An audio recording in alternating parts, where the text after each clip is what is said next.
So, welcome to the show, Brandon Huffman. Man, do you want to get into this House versus NCAA? Is that the settlement, or what would I call that? Yeah, I mean, we could call it a settlement. I still think that there's plenty of people that don't know how settled it truly is, but it sounds like there's at least some, lipstick on the pig there. And, the NCAA could have prevented this years ago had they come to the table much earlier than they are now. Yeah, it's interesting because it doesn't seem like there's a ton of detail. Like there were certain key details, but one that actually I question about, and I'm trying to figure out is it up to $22 million? I mean, 20 is it up to 22%? I saw revenue, but is there a cap on that, or is the revenue the cap, and then The, it's the height of the yeah, two? there's no real cap per se. It's going to be probably roughly around 20 million a school per year. And some schools are going to structure it much like a salary cap. They're going to give their key positional guys a set amount. They're going to give their backups a set amount. They're going to give their third stringers a set amount, and it's going to be markedly different. You're also going to probably see a starting quarterback make substantially more than the guy he's taking snaps from, just because the position, they both may be starters, but the position is going to dictate what the value of your annual revenue that I'm sorry, the annual, I don't even know if we call it a salary. Stipend might be a better way to describe it. But it's going to be fascinating to see what the dynamics in the locker room become. Because one of the biggest contentious points with NIL right now has been the dynamic in the locker room when an incoming freshman is signing a deal for X amount of dollars. The guy who's been a 3-year starter is not making that. Well, that was like a one-off. But now it's like, hey, well, I'm the starting center. The play doesn't start without me. Why is the quarterback making 15 times as much as I am? So, college players wanted it, but they also got to understand in the NFL, the quarterbacks are king. The left tackles are king. The edge rushers are king. The receivers are king. Linebackers aren't making as much money. Running backs aren't making as much money. Centers aren't making as much money. So we're going to now have that trickling down. The difference is the NFL, you have contracts that lock you into a team. Now you have basically unlimited transfers. So this is one of those that the players ask for, and now college coaches get to manage that. So what are some potential, maybe unforeseen, I would say maybe unforeseen consequences of something like this? I know you just mentioned the locker room and all that. You see, like, I mean, is there a tax issue? Is there employment issues? Because it's kind of weird that it's like through every different state, right? And we're trying to bring this all together under amateurism, right? I mean, that to me, how are they going to define that? Or do you have an inclination on what your thoughts are? Yeah, I mean, I think it's still been undefined. I mean, that's the thing we've been seeing for the last couple of years. What deals have been rumored to be, and what players are rumored to have been getting. Is that coming through a Cash App? Is that coming via Venmo? Is that coming via a check? Is it coming direct deposit? How is that being tracked? And I guarantee you, Uncle Sam is going to want his piece of what these players are getting. And I also think that's been a recruiting tool that if a school gets kind of hosed by a kid, those collectives usually have lawyers. Sometimes they're ran by lawyers. Are they, throwing a little bone to the IRS saying, hey, these guys are making this much money, they should be investigated? I mean, that's the nuance that could become an unforeseen circumstance, an issue that, with money being thrown around as plentifully as it has. I mean, we're past the stage of duffel bags of cash or Starbucks cups of cash, or the unloaded, or I guess the empty bank cards that soon become loaded with $50,000 on them. We're past that stage. So now, is there going to be a governmental oversight of that? And how do you manage 18 to 22-year-olds that are getting this unlimited amount of cash put into their account? Probably don't want to pay taxes, probably don't know how to do their taxes. I mean, I'm raising teenagers myself. I have a 20-year-old. I mean, she's still on one of our dependents, so I'm doing the taxes. But like, all that stuff is something that's going to be a byproduct of this. And that's why I think, do we even have a name for it? Is it salary? Is it stipend? Is it, a gift? Is it a wink, wink, nudge, nudge, little donation? I mean, how are we at? So there's still a lot of layers to this that I don't think have really been vetted to the standpoint of like, this is how concrete a lot of this is. Do you think they're still amateur athletes? I do. Yeah. Because you could still get cut a lot quicker. I mean, in the sense, but you also can hold the school to a standard. Like, hey, we signed with you. We're going to at least stick out the entire year. So their school, the school still kind of has that in the professional ranks. If you suck today, we're going to cut you tomorrow. So Yeah. there's still a level. We could fire you. You're kind of at will. We could fire you. Where in college, they're still amateurs, and that the school is still kind of held liable for anything that might happen with them. So there's still a little bit of measure of Yeah. amateurism. And the reality is, and I've been saying this, from the jump, is that while you have this new piece of the pie that's going to be spread across the 85 scholarship guys, you're going to have the roster management and the roster maintenance that's going to result in keeping a smaller roster because you've got to spread that money out 85 ways rather than 110 ways. Not every player, and I still don't think a large number of players are going to college just for NIL.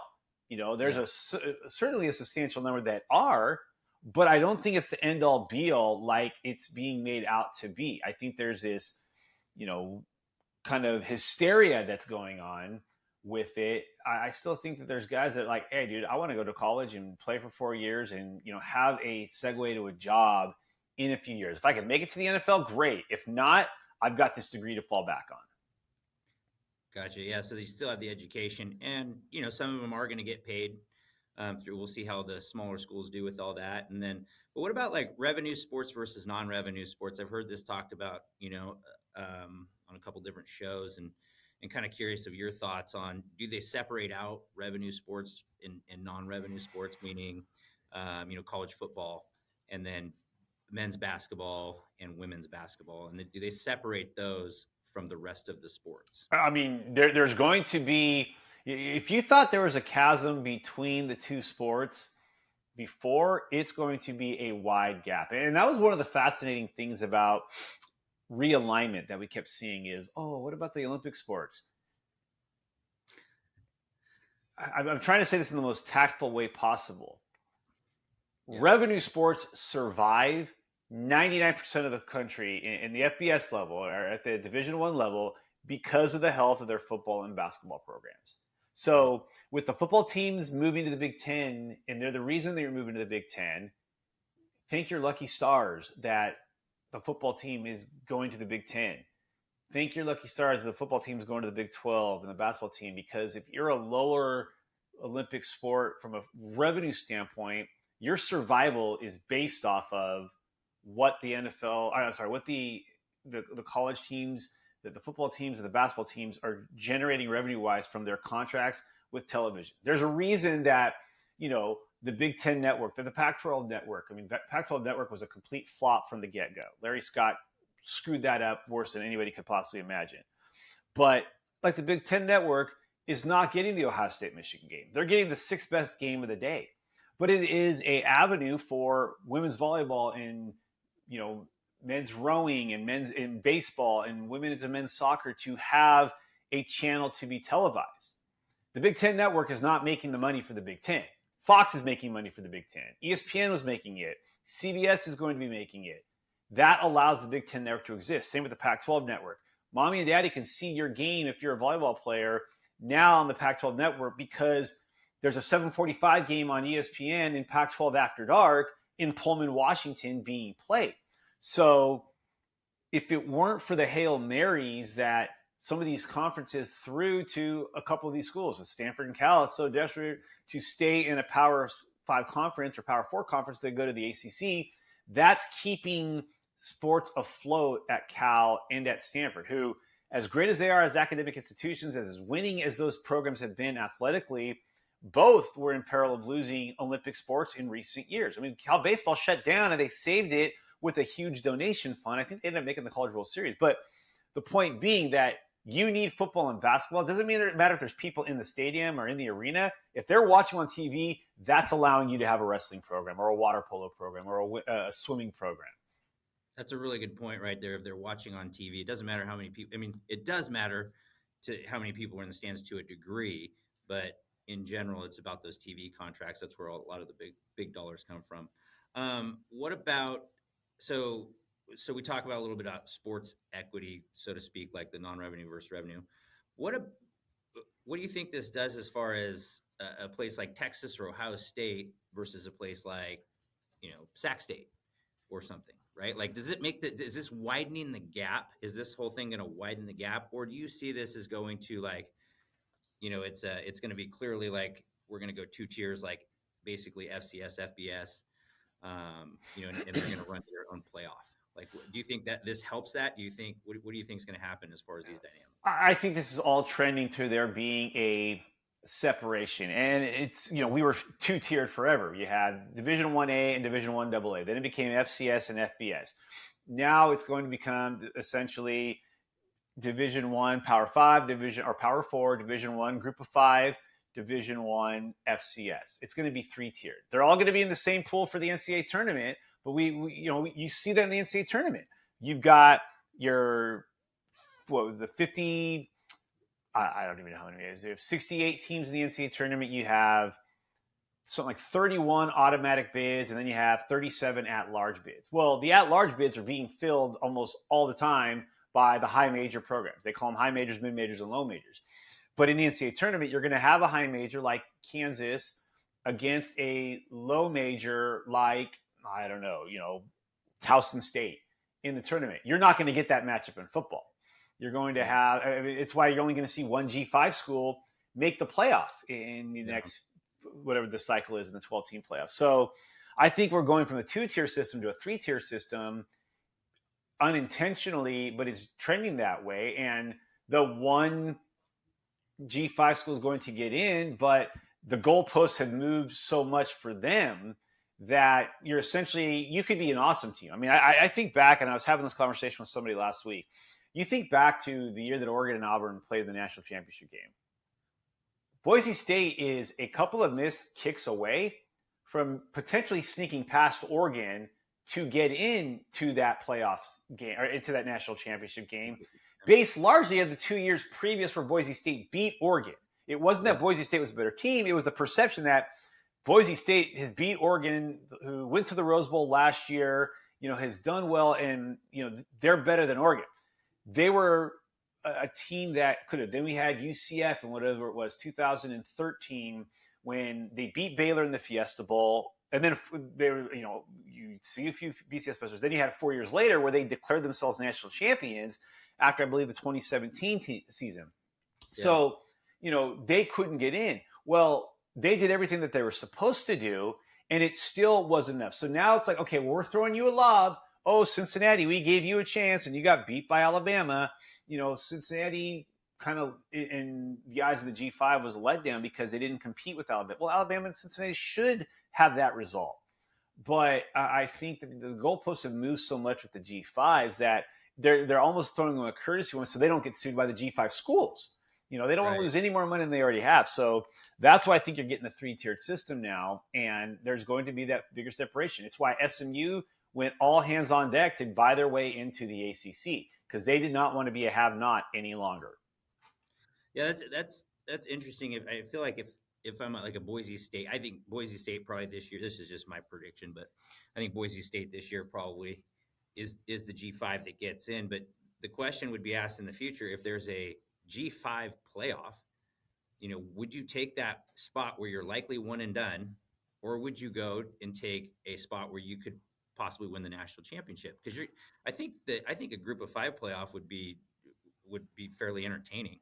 I think, but it's also like, and my son played travel baseball for the years. Nobody wants to go play in the silver bracket. They want to go play in the gold bracket. If you get knocked out in the gold bracket, or you win a ring in the silver bracket, it's an empty feeling. And it's like the NIT tournament. Oh, we're number 65, or now we're number 69 because 68 teams made it. It's panned in a sense. And I think, one of the biggest issues now is that there is such a desire for the money, for the financial part of it.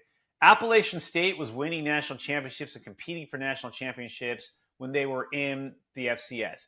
Georgia Southern was winning national championships when they were in the FCS. James Madison was winning national championships when they were in the FCS. North Dakota State is content to stay in the FCS and keep winning championships. James Madison wanted to jump.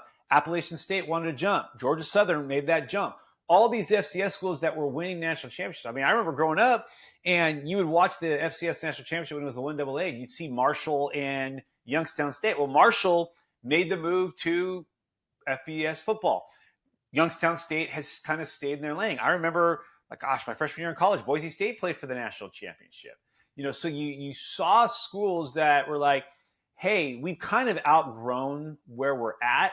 We realize we're never going to win national championships at that level, but the revenue, the awareness that comes with being a team that's winning the Sun Belt Conference at the FBS level and playing at an ESPN game on December 15th at 2 o'clock in the afternoon in a bowl game, that's going to outweigh winning the FCS National Championship in the month of January when we're already caring about the college football national championship or the NFL playoffs. So I think there's now, and there's going to be more money that comes with it with the Sun Belt Conference contract or the American Conference contract. So that's where it is. At the end of the day, college presidents make that decision more than the athletic directors do. And college presidents care about money coming in, not just the awareness. And so you're going to get the NCAA tournament's a perfect example. There's not going to be a 16 seed that's going to win a national championship. There's only been 2 that have ever won a game. I mean, when St. Peter's made it to the Sweet or the Elite Eight a couple years ago, it was the first time a number 15 seed ever made it for that far. Yeah, they could have been a Division II national champion, but they would rather go to the tournament and lose in the first round or pull off one upset and get in the second round and lose by 40 in that game, because that 48 hours of them celebrating that win is gigantic for the institution, and it brings more awareness. Yeah, I see your point there. I just wonder with the arms race for live sports content, if that's going to help, because obviously there's a premium from all these networks for live sports content, and I don't think that's going to go away. I think the demand is just getting higher and higher. It seems like at least for football, it does seem that way. Moving on to the next, what about the recruiting impact? How do you feel like this is going to affect recruiting? I mean, so here's the thing: like, NIL's not going away at all. What it's going to do is, if you still have a generous collective, you're still going to have the opportunity for your school to give extra money than what is already being given by this NCAA revenue stream. So now, instead of 20 million to spread around, you can spread it out 30 million if your collective is giving you 10 million. And it's still going to be an advantage of the haves and the have-nots, of the collectives that have so much go-to-hell money that they're utilizing said go-to-hell money. And that's what this really comes down to, is it's still a matter. I mean, you look at the states that are passing NIL at the high school level. They're doing that to set up their collegiate athletes to keep the in-state schools happy. And I said this was going to happen before, where the NCAA forgot where they stood in the pecking order is, if you piss off the state of Tennessee or the state of Alabama or the state of Georgia, there's going to be a loyal Vol alum or a loyal Bulldog alum that's on the state Senate or is in the House or the Senate in Washington, D.C., that is going to be more than happy to take that on to lobby and be the proponent for it. NCAA, you're not beating the Senate, you're not beating the House if they tell you what you're going to do. And that's what it came down to. I mean, there was like, hey, we're going to punish these schools for doing this. And then the state Senates got involved, and all of a sudden the NCAA had no answer for that. And so you have states where football means so much, which means the collectives have so much to give. And now you're seeing less money going into the facilities and the barber shops on campus and the slides on campus and going into a left tackle's Venmo account, because that's what's going to win you games now, not the barbershop.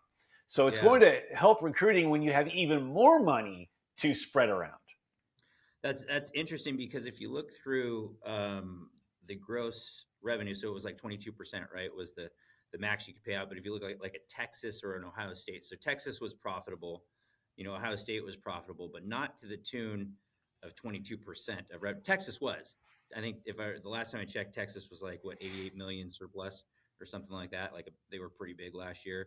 and Ohio State was like 26 million. But so Ohio State's would not absorb a 22% increase in expenses, but Texas's would, right? And so I wonder, does that mean, like, if you go down the list of schools, does that mean that if they're paying out that 22% of revenue, are they going to all of a sudden need to be making budget cuts, or are they going to go raise that money?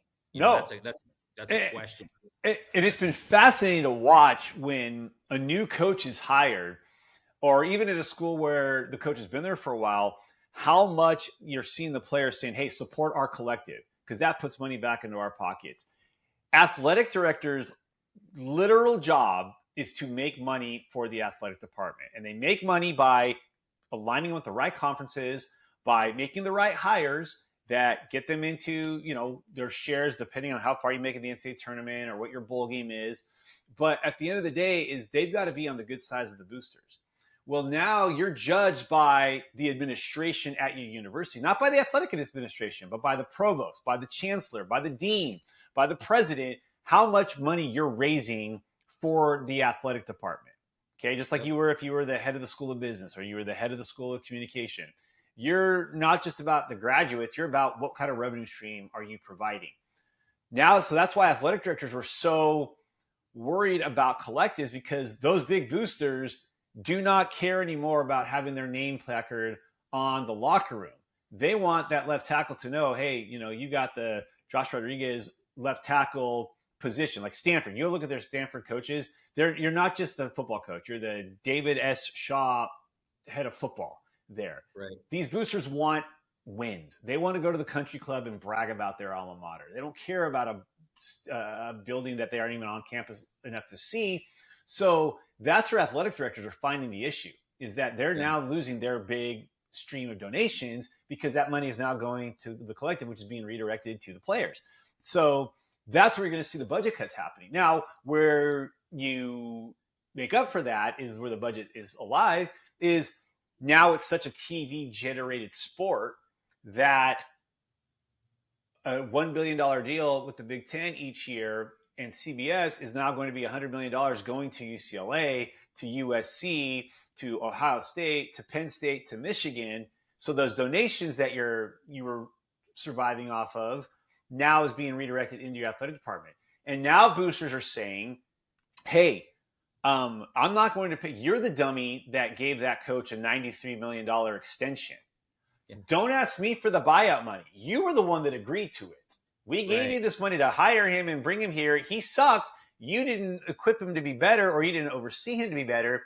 That's on you, Mr. Athletic Director. We're putting our money this way. Well, now you're using your buyout money from your TV deal. And now athletic directors' shelf life is going to be even shorter, because before you could just say, hey, I'll be bailed out here by just taking donations from the school to buy this guy. Now you're having to rely on the money your school just brought in, which was essentially a blank check. And now you have to write the blank check. Well, dummy, don't negotiate. And I've always been blown away by, and it's funny because I wanted to be an athletic director. I mean, I went to grad school to study to be an athletic director, to work in nonprofit and in fundraising and development.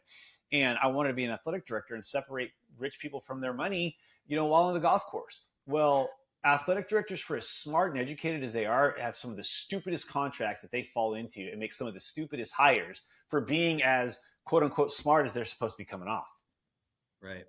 Yeah, absolutely. So I've thought some of those contracts for head coaches are ridiculous, but ridiculous. Yeah. It's funny, as I remember when COVID hit and schools were just getting obliterated with, losing the revenue from football and basketball games being held on campus, and the tickets and donations, and people were losing their jobs that were your buyers of tickets, that were your donors.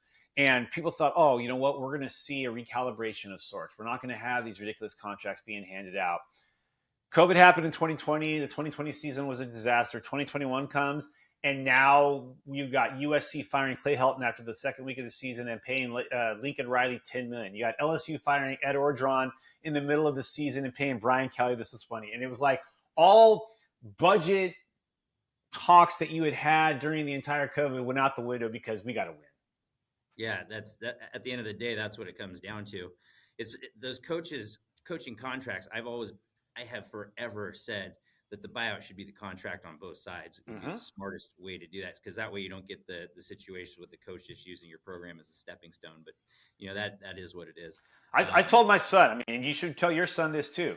Son, the position in life you want to try for is to be a fired college football head coach, because there will be generational wealth that you don't even know that, like, I'll never get to experience, but that you will get to experience, and your son and daughter will get to experience, and your grandkids and my great grandkids. And that's where all the money is made in being, you're going to pay me how much money to never come back here? Yeah. Tell me where I can sign. Where do I go get my buyout? Exactly. So would you consider this a seismic shift in college sports? Absolutely. And I go back to what I said at the beginning of the show, is that this could have been prevented years ago if the NCAA would have managed things better, instead of trying to be this, tyrant that they were, where they were trying to be, they tried to play God. They tried to be in charge of everybody and say, you can't transfer. And now people are complaining about the transfer portal. Well, maybe you guys shouldn't have had ridiculous transfer restrictions in the first place. And I love it when old people say, oh, I'm not going to watch college football. The hell you aren't. The ratings had never been higher. Oh, I'm making me lose my love for college football. You know what? I've been covering recruiting for 22 years. And every year I say, oh, man, I don't know how many years longer I can do this. And then I'm at a football camp in Hawaii, or I'm at a All-American Bowl in Hawaii. There's a common thread here. I'm at, something, and I'm realizing, dude, this is awesome. I get to watch football and cover football. And at the end of the day, college football gives you 12 great hours on Saturdays to just tune out everything else that you're dealing with in your life. And so at the end of the day, people are still going to watch college football on television. They're still going to go to games on college football. Those Tuesday night MACtion games in November are among the highest rated midweek shows that you'll see during the fall. They're beating FBI. They're beating NCIS. They're beating that. And you're watching Kent State against Akron in front of 5,000 people. People are going to keep watching. Yep. I agree with you a lot.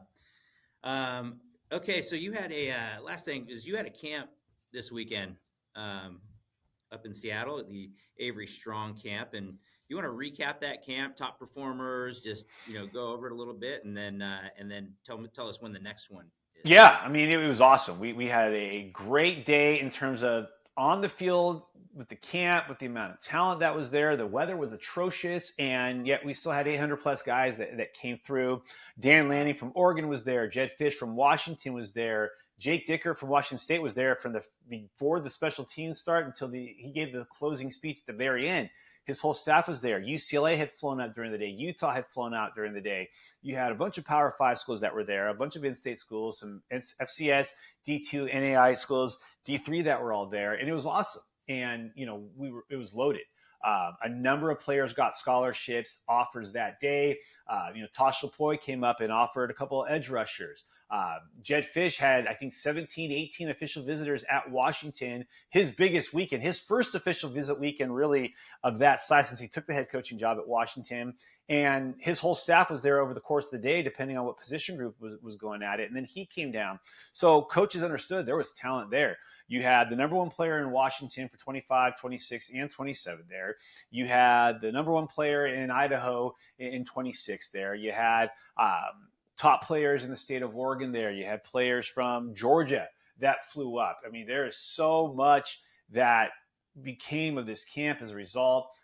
Josiah Sharma, who was at the camp last year, came just to watch this year. He had a busy weekend, and there's nothing really else for him to camp. We had guys that moved official visits around. The number one player in the state of Hawaii, who's an Elite 11 finalist, he came up, took an official visit to Utah State Thursday through Saturday, flew from Utah State to Berkeley on Sunday, threw that morning at Berkeley's camp at Cal, was offered by Cal, got on a plane, got to Seattle, drove to Tacoma, threw at the camp, was the overall session MVP, got offered by Washington State that night, and now he's home for a few days, and he's coming back to the Northwest to go take his official visit to Oregon State. So guys understood the priority of coming to this camp and throwing and working out in front of these coaches. And I think in year two, when Taylor Barton, who oversees the camp, and Jeff Thomas, the head coach UPS, brought this up a couple of years ago, I said, hey, 300 guys the first year would be awesome. There was over 600.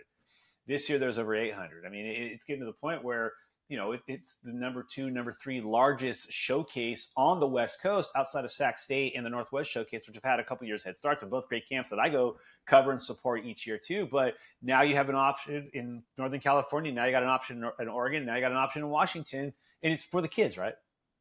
Yeah, that's awesome. Awesome. So when's the next one? We are likely to, it's almost a certainty that it'll be June 1st, 2025, Okay. which will be a Sunday. I, as one who is going to be in 9 different states in the month of June 2024 at camps, I, for one, am excited for the month of June to come to an end, and it's June 5th. So the idea of thinking of June 2025 is giving me a fat migraine. I think we'll end on that with your fat migraine. So, Brandon Huffman, thank you so much for sharing all of your insight into college football and all this and this seismic shift, we would call it. So, man, we a lot of exciting times ahead, and we'll have you on again soon. Sounds good. We will see you.